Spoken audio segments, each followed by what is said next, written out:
Bridgewater. And in addition to doing some other things over at, I'll just call it Hillcrest, because say Baylor just got like, it gets kind of long, so Hillcrest. I primarily work with the clinic system over there, in addition to doing some finance, but kind of on the side, I also help with this program.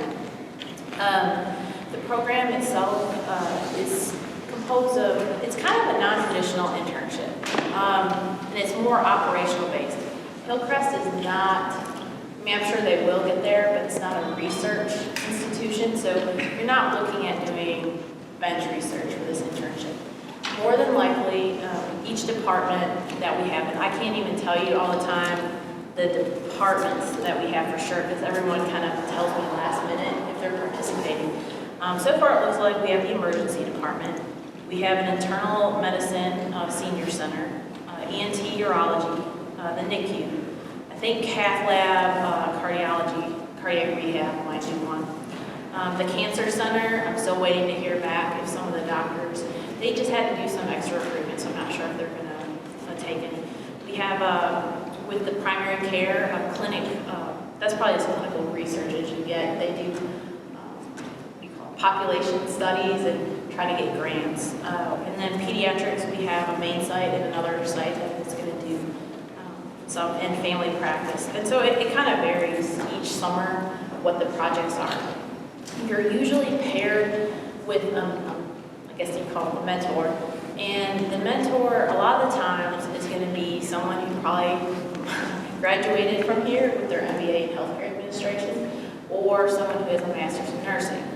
And you probably ask, because I know a lot of people will be like, well, why can't I, have a mentor as a physician? Most of the physicians, if I relied on that, or we relied on that, they would not take the student. It's just they're so busy that they don't have that time one-on-one. So what a lot of the time happens is your mentor tries to engage you in a department. And by that departmental experience, you have access to not only the physicians, but the other associates. And if you do a good job, within the department and try to develop relationships, you usually develop those relationships with the physician, who is then able to take you up to other places. And I know Kaylee, with her story, will kind of share with you her experience, both on an individual level and then on a team-based level. Because we have two options. There's individual, and then there's also a team-based internship. And usually there's an opportunity to be like a team leader, team, I don't know, what do we call that? Research team lead or something like that. And that function is basically you kind of help oversee the other student researchers and make sure everything is on task. And I think the program is beneficial because it gives students kind of a day-to-day level of what operations is like in either a hospital setting or an outpatient clinic setting.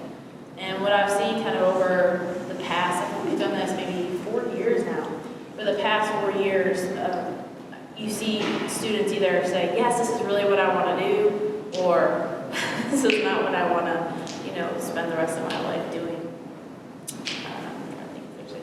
Kaylee will give you more information on the day in the life of a student intern.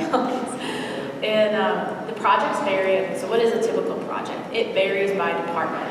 I ask mentors to try to come up with something that they need help solving that they don't have the time or resources to solve. One example was last year. I'll just give the pediatrics example because I'm more familiar with those. In pediatrics, it's hard to tell sometimes what kind of staff to hire. Do patients prefer their primary, their pediatrician, or do they prefer mid-levels or advanced practice professionals like PA, nurse practitioner? There was an article in Medical Economics that stated that most people, if they had to wait a long time, preferred a mid-level.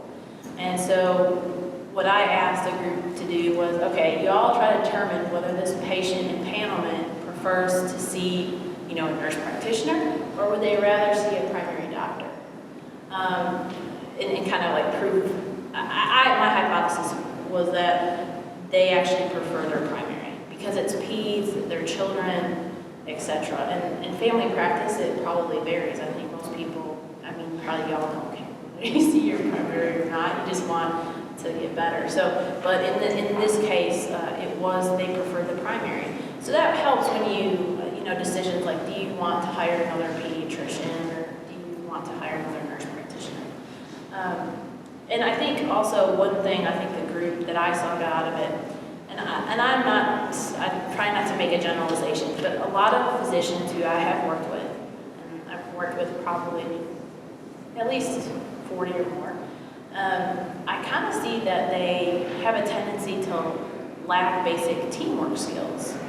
And so a lot of times my hope is by starting to do this internship, and you can kind of see, because I had people coming up to me saying, people aren't doing their work, and stuff like that, and they were kind of getting angry with each other. You know, you probably have had some group projects where, you know, not everyone pulls any weight. And I kind of brought that up, especially in pediatrics. An issue that they're facing is that a lot of pediatricians don't want to work full time.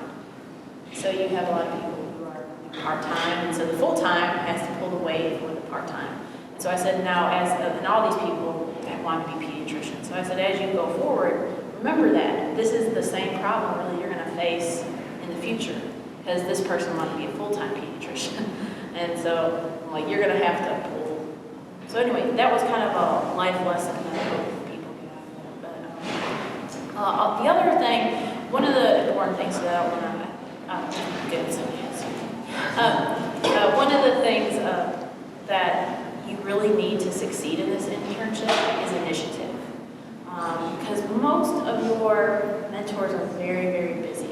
And it's not that they don't want to have, you know, contact with y'all, but they really need you to, I don't want to say because that sounds bad, but they really need you to just keep asking. So if, let's say you were placed in the emergency department, they're very busy. You know, the person that kind of helps oversee that, I mean, I want to say she's a floor nurse.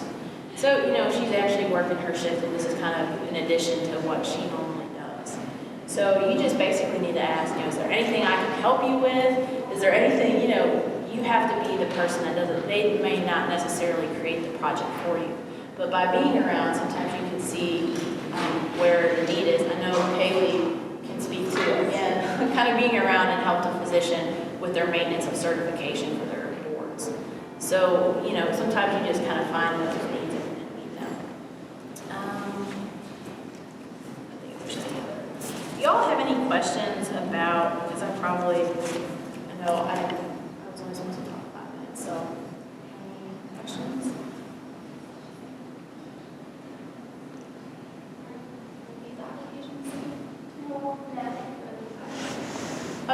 Erin, when are these applications due? Tomorrow. Yes, so the applications due very soon, but they're all tonight and tomorrow. They'll close at midnight, or 11:15. So if you get it in before then, if you can't get a letter of recommendation, just note who you're recommending, and then we can see on, you know, come Monday, maybe a little bit more time to get that letter of recommendation, and if you don't have it in by tomorrow. One thing I thought of too, the hours in the projects are flexible. So a lot of times you just work that out with your mentor. So the days of the week and the time you can put in. I've seen as low as maybe 5 to 10 hours per week. And people, I knew one student who came in, she asked me if she could come in 40 hours a week because she really wanted to see whether this is something she wanted to do. So it really depends. It really is what you make of it.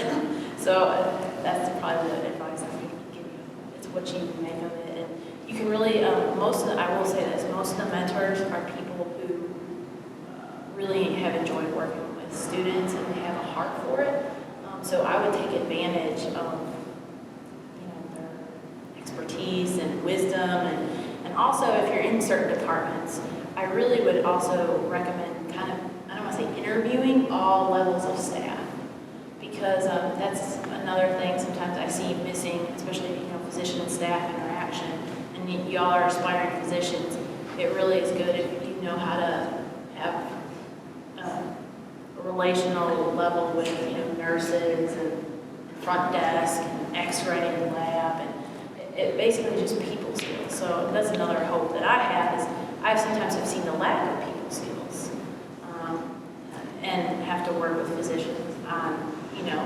approach and different things. So if hopefully you could use this as a learning, opportunity to better develop those skills. Any other questions? Okay, and if you have any questions, I know my email and cell phone are on the website, so I try to respond quickly, but I know there's been a couple of times where I'm like, oh, I forgot to call that person back. I usually do call back though. But if I don't, always feel free to call.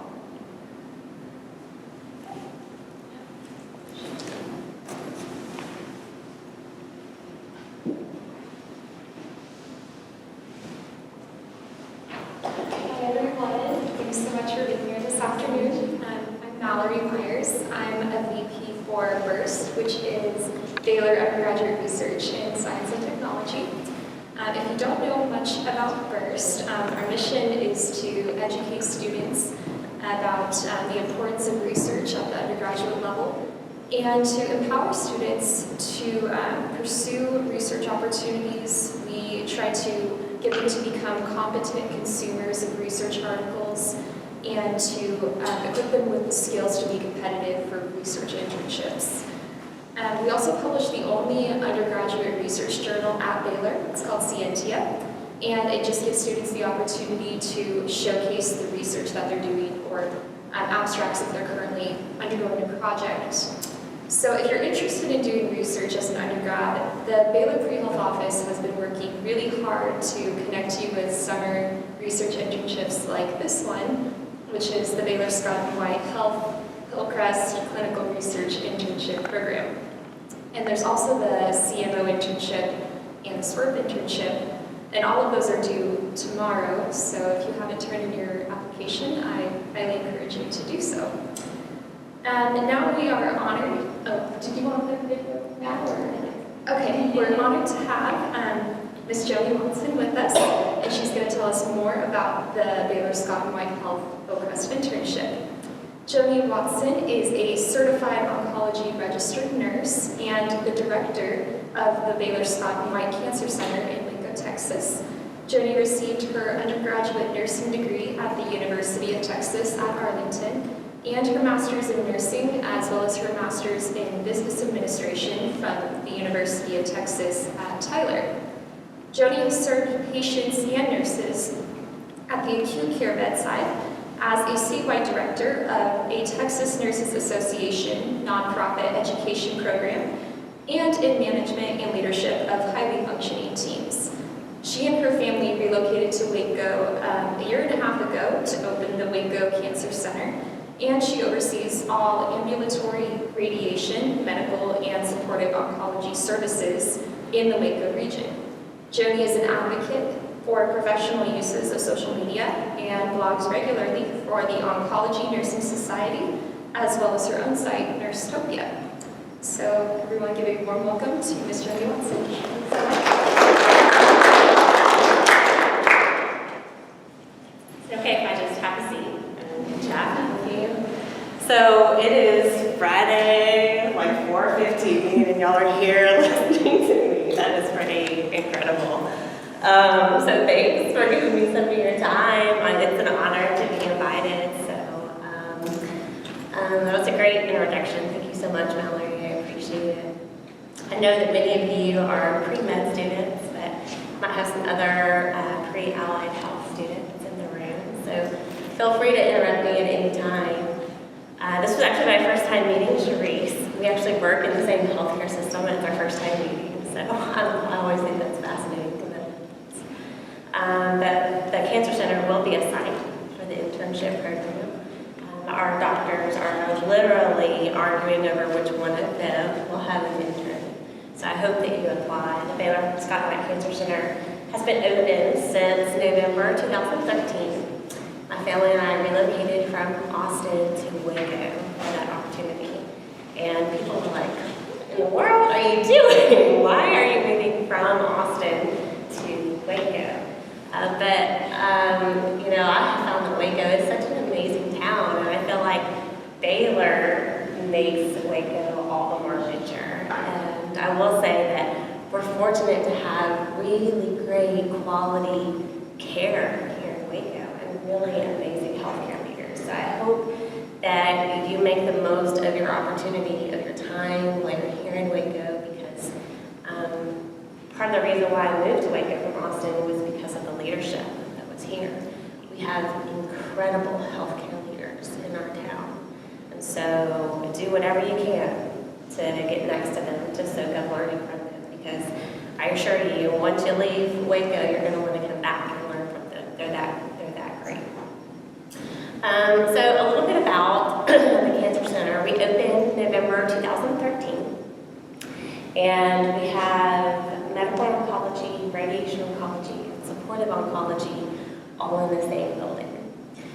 We were doing some of those services separately, but they were fragmented and siloed across town. And so, as you can imagine, that's not very good patient care. It's not coordinated, especially when you have a cancer diagnosis and you're seeing these providers multiple times. You want your care to be all in the same place to receive great care. So we were doing radiation oncology at the Herring campus, which is on the other side of Waco. Infusion services were done in 2 renovated hospital rooms, and we had like 8 chairs in 2 different rooms.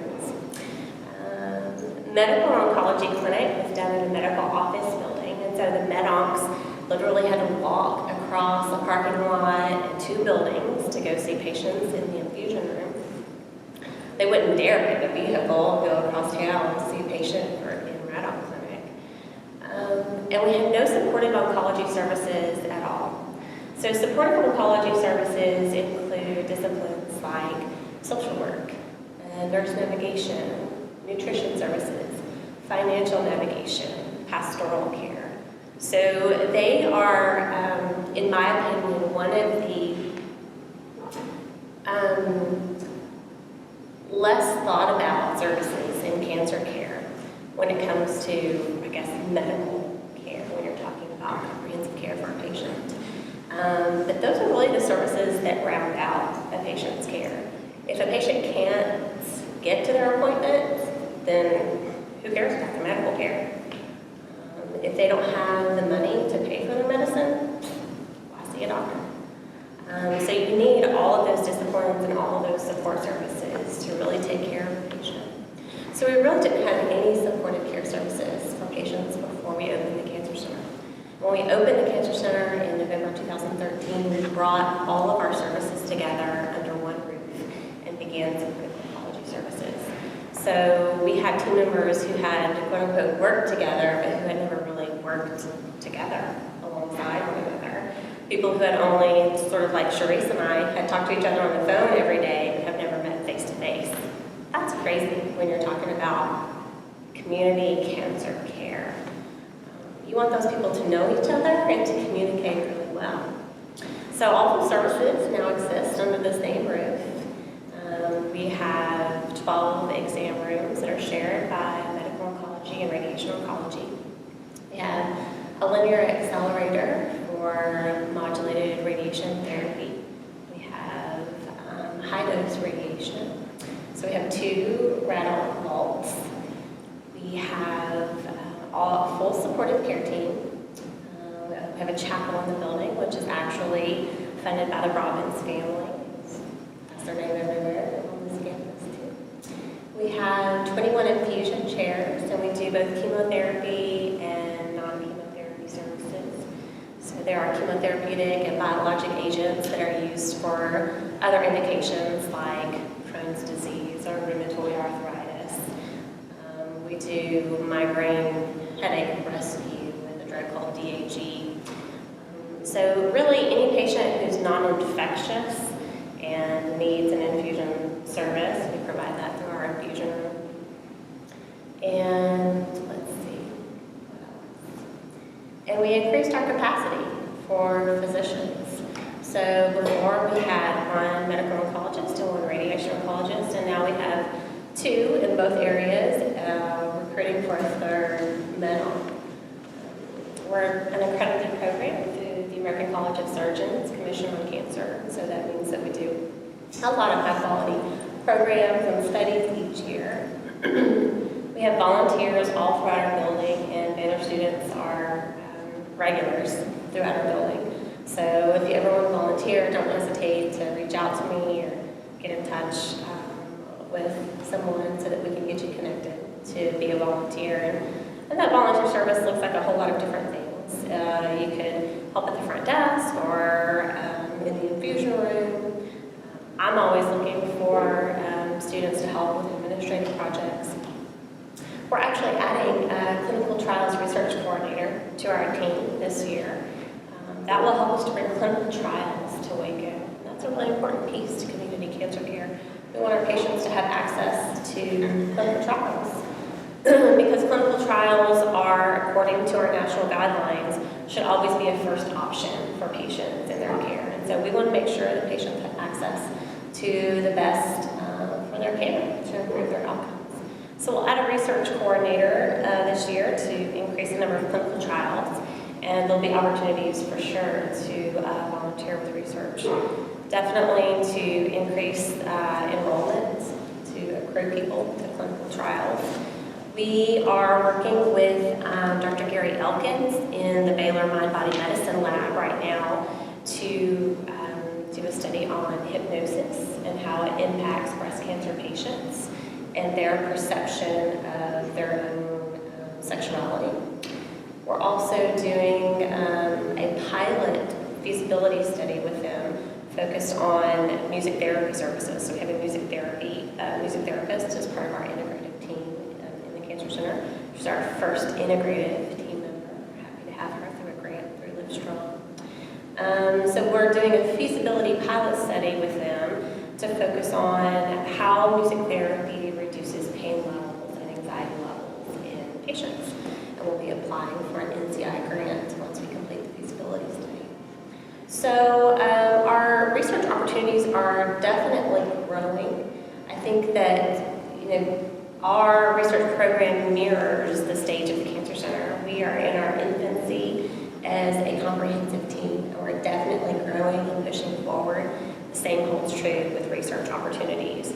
And so, if you have something that perhaps you need to get done for a project, don't ever hesitate to reach out to myself and really any leaders on the Hillcrest campus within Baylor Scott & White. I feel like the leaders are very receptive to helping young leaders propel forward in their careers. And you know what? We want you to come back to Waco and practice whatever discipline is your passion here in this city. I feel like we have an amazing talent pool of young healthcare professionals, and we'd love to see you among that team. So what questions do you have for me? Our life coach. Yes. How do we contact you? Yes. So I believe we have my contact information. So they can share my information. If you're willing to share my information with all of these students, anyone who reaches out to you, who wants to reach out to me, feel free to share. I want the Cancer Center to be a place of learning for sure, not only for pre-med students, but for all disciplines. Our social worker is an LCSW. We just started a childhood and adolescent bereavement support group. And so we'll be working with I'm sure some of y'all know Bill Hoy. So Bill Hoy was actually on the planning team for that program called Jamie's Place. He was at the first support group on Tuesday night. Absolutely, as Jamie's Place continues to grow, we'll be doing some research on how children grieve and want to make Waco a center of excellence for childhood and adolescent bereavement support. So yeah, don't hesitate to reach out. Please contact me. What else? So are all of y'all free? For volunteer opportunities? Yes. Do you get to how much are actual sessions with patients, or is it just like administration and I don't know, just what kind of stuff? We're going to ask you to push paper all day. Every day, all day. Get back to work. No, actually our volunteers are very involved. Most of our volunteers have come from like AED. We had some Tri-Deltas.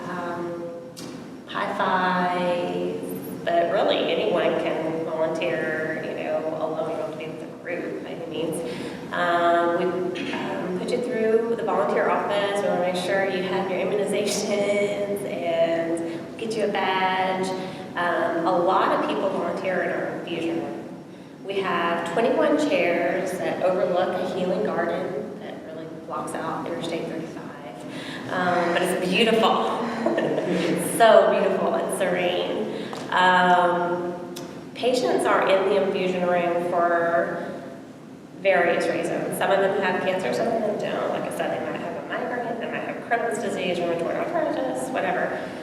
Depending on what kind of cancer people have and what their physician prescribes, they could be in our infusion room and receive chemotherapy over the course of 5 minutes through like an injection chair, or they could be in a chair for literally 7.5 hours. And that really just depends. They might be back every single day, they might be back, once a week for every 2 weeks for the next 6 months. It just depends on what regimen the provider puts them on. The volunteers in the infusion room, they are hands-on.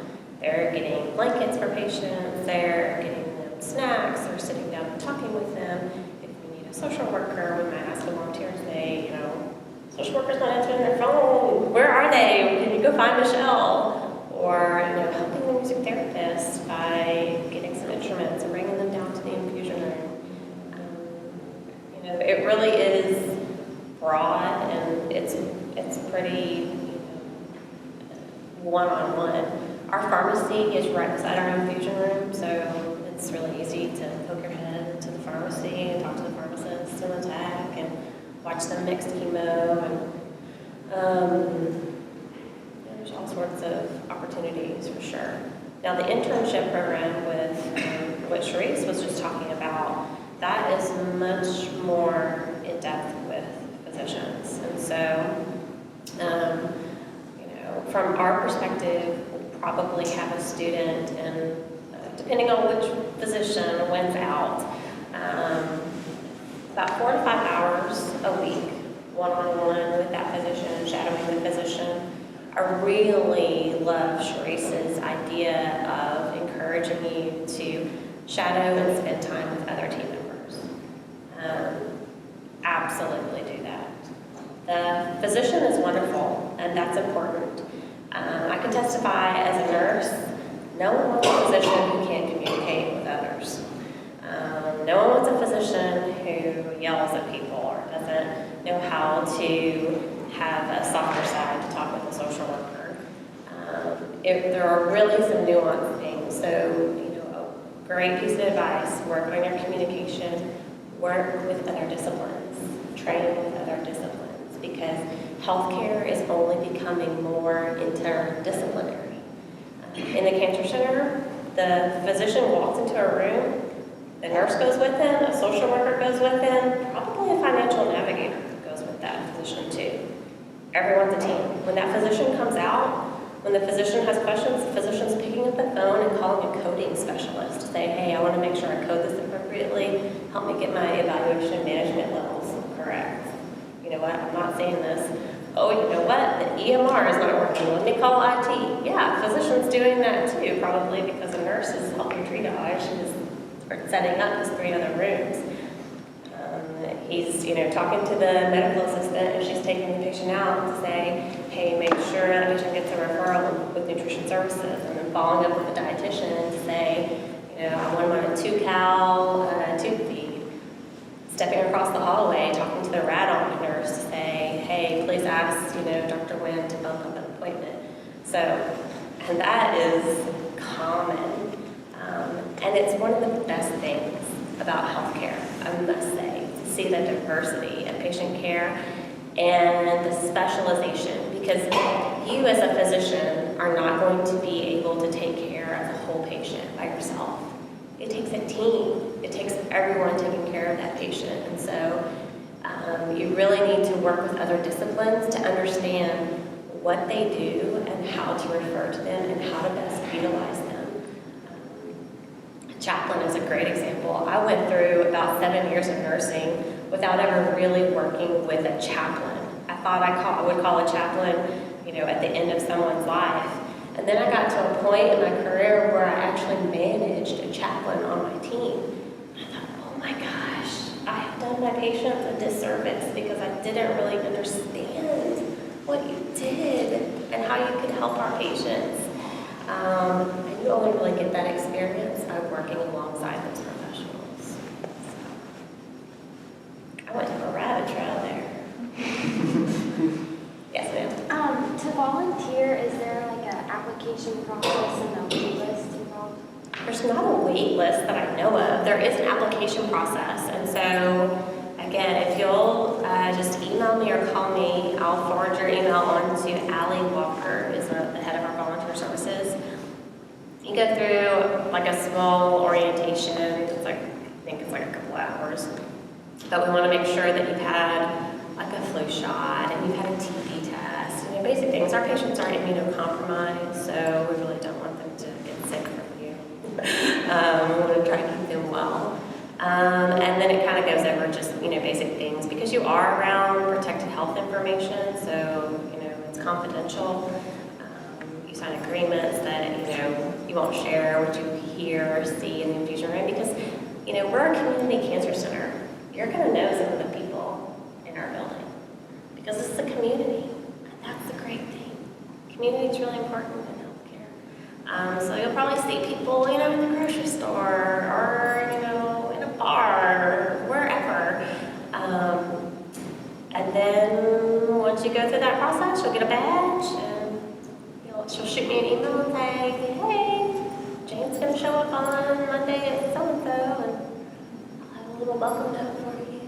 Everyone will love you, and the nurses will. They will love you. They'll be like, volunteers! You know that scene from Toy Story where they're like, new toys! They're like, volunteers! We love our volunteers in the cancer center. We take care of them. And so, and then typically a nurse will show you around or somebody else in the building and kind of show you what to do. Yeah, I'm not gonna lie, there's gonna be some points where you're like twiddling your thumbs. But I feel like we're pretty good with knowing when we have volunteers in the building and, you know, asking people if they have other things. So if you're typically in the infusion room and infusion's slow, then they'll call over to Radonk and say, hey, do you need a volunteer to help pull patients back? And, you know, so, and then that'll give you a chance to see the linear accelerator and ask questions to the dosimetrist and the medical physicist. And, it's pretty cool. So, any questions? Yes, ma'am. Are there any activities that the interns do, like as a group? Any learning things or anything? That's a good question. We've actually never had an intern, so this will be our first time to have an intern, and I'm pretty excited. It'll be interesting to see what kind of projects our physician asks about. So I don't really know if they do anything as a group. I think that'd be more of a question for Charisse, maybe, since she's over the internship program. Okay, awesome. Perfect. Anything else? Awesome. Well, thank you so much. I appreciate your time. It's been great talking with you, and really don't hesitate to reach out to me if I can help you in any way. Even if it's, you know, even if your passion isn't cancer, if you're passionate about something else, I'm happy to help connect you with a network because you know, I got where I was today because people helped propel me along the way. So I'm happy to help young leaders. Thank you so much.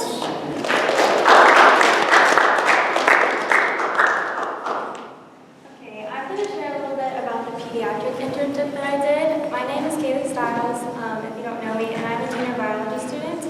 And so how I got connected with Charisse at Hillcrest was I decided my sophomore year that I wanted to jump in and see what the hospital was like for myself. And I think that's the best way to get to know what it's like if you want to be a physician. How many of you guys are pre-med? Okay, so everyone's pre-med. So how the best way to get to know what pre-med is like is to get in the hospital or get in the clinic. So I just walked into her office right before school started, and she introduced me to one of the doctors there, Dr. Kemper, and she's been practicing at this clinic for like over 30 years. And so I just got to spend all of the fall and the spring semester just shadowing her and helping her with her maintenance of certification, which is just something you have to do as you're a physician, and you have to do it every 5 years, and it's kind of more busy work to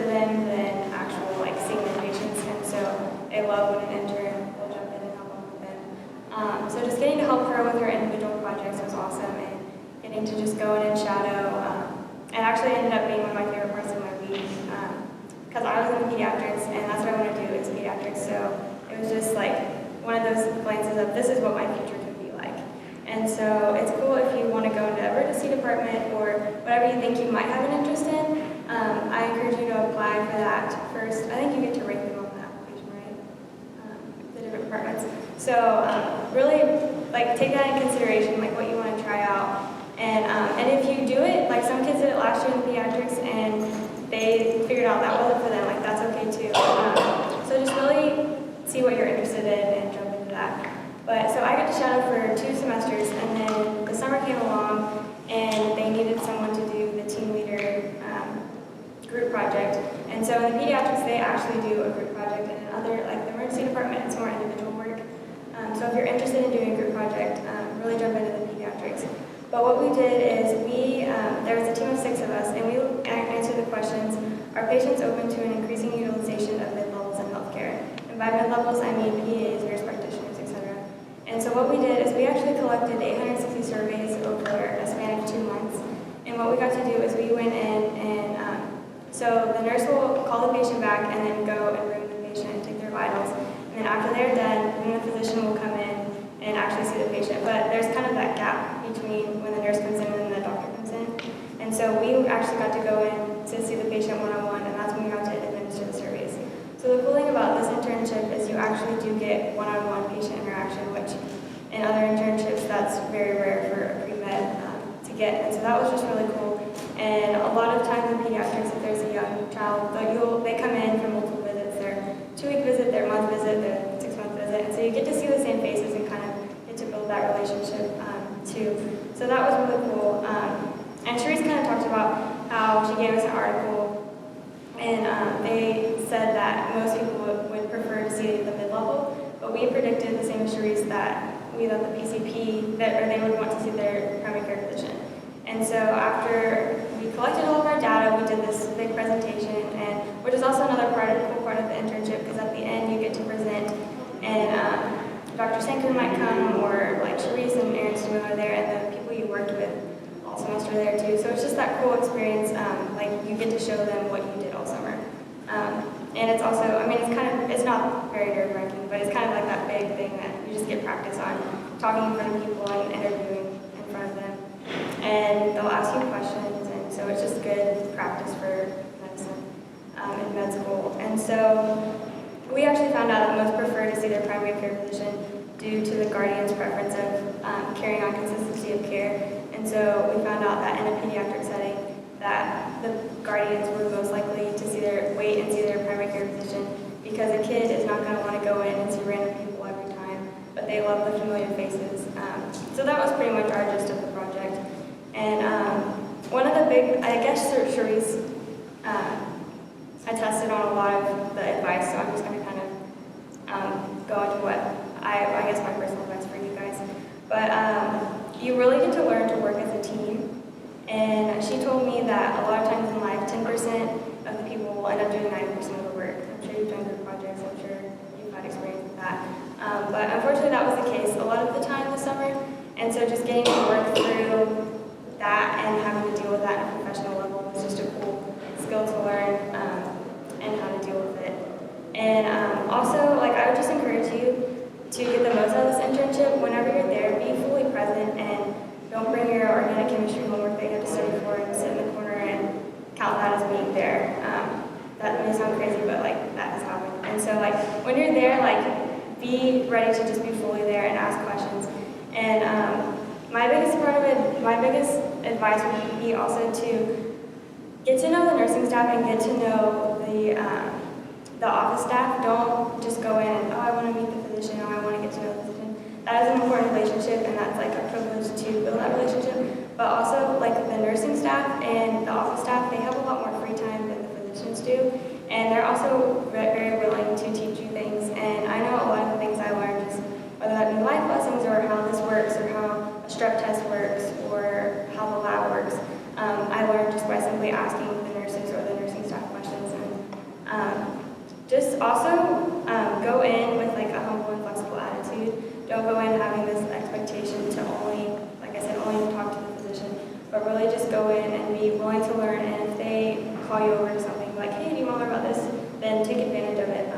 It might not seem cool at first, but like, I don't know. I just like was so excited to see how things progress, and so as I built a relationship with Dr. Kemper, like she would ask me on Saturday, hey, I'm doing rounds at the hospital on Saturday, you want to join? And so it's just little things like that, like you build those relationships, and then they appreciate you being interested, and then they invite you to things. And so that's just a cool experience. And also, just like, you have to understand the setting of the pediatric clinic or the emergency department, that a lot of these patients and people are going through difficult times or maybe stressed. And so there's times when like someone might yell at you or someone might just not be the nicest to you. But always remember to like be nice back to them, because you don't know their circumstances, you don't know what they're going through. So that was one thing you just always have to remind yourself of, is no matter if someone yells at me or treats me a certain way, just really make sure that you give the most respect you can to them, give them a smile. Because normally if a mom has 5 kids with them and they're crying and they're sick and everyone has strep, because once one kid gets strep, the whole family gets strep, it just puts a lot of stress on their life. So just to be that extra encouragement, I would just encourage all to do that, because it's really a privilege to be there as a pre-med student and just get this one-on-one interaction. But I think the biggest thing would just make sure you're present and make sure that you're really investing in, like if something doesn't go right, then don't get frustrated about it, but just put a smile on and brush it off and keep going. And then if some of the physicians get very busy and if they don't get back to you for something, don't be afraid to be persistent. Like, I wouldn't like to use the word bug, but like it's okay to ask again. Be like, hey, do you remember we talked about doing this? Like, is that still okay? Or send them another email like, hey, I haven't heard back from you. Like, don't be afraid to be persistent, because you really have to be the one to take initiative to the internship. And kind of whatever you put in is what you're going to get out of it. But I think the most important thing is just to be present and like make it a priority. And because it really did turn into my favorite part of the week, was just showing up to there.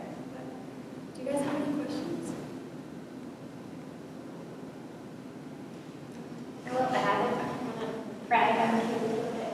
Kaylee was just an incredible experience, an incredible example of students who took that experience and really did something with it. So I work with all of our internship programs. My name's Erin Stimeli. You've probably seen emails from me. Not all of our students put a lot into their programs. They kind of do it, it's a checklist, they get it done, and maybe no one ever knows the difference. But the students that put in a lot more time and energy, almost across the board in all of our internship programs, have seen them get more opportunity. So sometimes the doctors will say, please let me write a letter of recommendation for you for medical school, which is huge. But especially to have a doctor ask you, please let me do this for you. Some of our other students have had the opportunity to continue on as Kaylee did, so she just started, not expecting to stay on longer than what she originally planned for. So some of our other students have had opportunities to stay on longer, and so a summer turns into a year and a half, which is also incredible in terms of longevity and sticking with a project and showing that you're committed to something. So Kaylee is a great example of that, and I would urge you, whatever programs you're interested in or whatever you really do here at Baylor, invest in it, because it really shows that over time it makes a huge difference. Does anyone have application or questions on any of our applications or any of our pre-health research programs at all? Yeah. Quick question. So is I didn't see the cancer and the cardiac options on the drop down. Right. Those are way to that's not really interesting. So they weren't options when we created the application. So that's how quickly things are moving and progressing, which is really exciting for us. So once it comes time to interviews, we'll just re-ask those types of questions and try to place students where we feel like they would be best.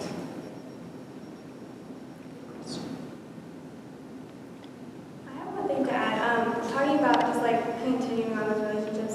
Like I still talk to Dr. Kemper and the nurses that I worked with, and I'm still I went to Maastricht this past semester, and so I got to send them pictures of what I was seeing, and they responded to me on how the clinic was doing, and so it's just this awesome experience that you get to you're with someone for a year and a half, and you pour into them, and they pour into you, and so I see Dr. Kemper as a mentor to me, and like you said, letter of recommendations and just advice about med school, and so it's just a really unique opportunity to build those relationships with positions that are mentors into. How many of you have already applied to Hillcrest? Or how many plan to apply? Good. To any of our other research programs? Anybody else apply to anything else? Great. Which ones did you apply to? I did the temple, the one. Swerve. Yeah. How about you? This one, the VA internship and Providence. Great. So yeah, we have summer internships available at this one. And then Providence, we call it Providence Research Associates Program. And then the VA, Center of Excellence Research Program, which is a strong psychology and neuroscience emphasis. Those go throughout the year. So there's summer options, but then there's also 2 options right here in Lakeland that you can do for 5 to 10 hours a week during the academic year. So if you have